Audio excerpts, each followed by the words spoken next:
Hello class, my name is Jesus, and today I'm going to be answering questions 3 and 5 for our discussion post.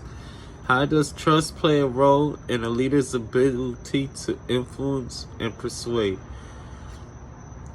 A leader, if they want their followers or listeners to listen to them, to be bought into what they're saying, they're going to need their trust. Trust is a huge factor in any relationship, whether it's with a partner, whether you at your job.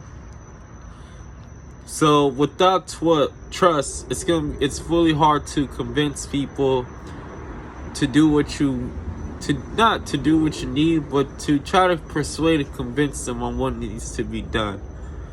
Can persuasion exist without trust? No, I do not believe persuasion can exist without trust. In my previous sales jobs, they first try to teach you to gain the customer's trust first, and then to sell them on what's next, because they believe it should go hand in hand. Number 5, in your opinion, what's the difference between influence and manipulation? How can leaders stay ethical while still being persuasive? The difference between influence and manipulation, in my opinion, is influence is the followers or the people that's trying to do something have full control, and they're in control of themselves.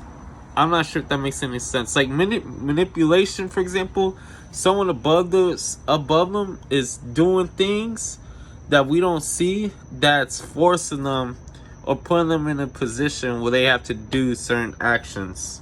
Let me give you an example.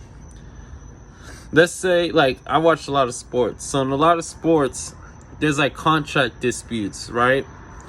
So the owners, they would try to manipulate the players by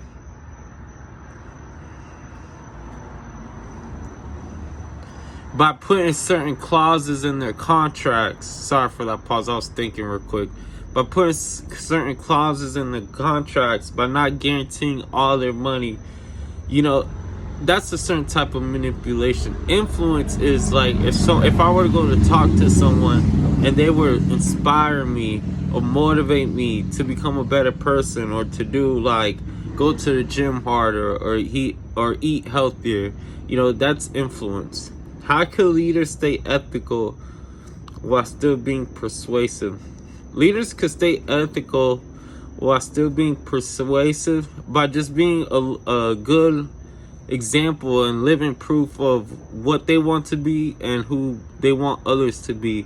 Like, for example, if you want everyone, if you're a smoker or drinker, you can't tell other people to don't smoke and don't drink. I mean, you can tell others, but it's going to be kind of hard for them to listen to you because you're not a living testimony of what you're preaching about.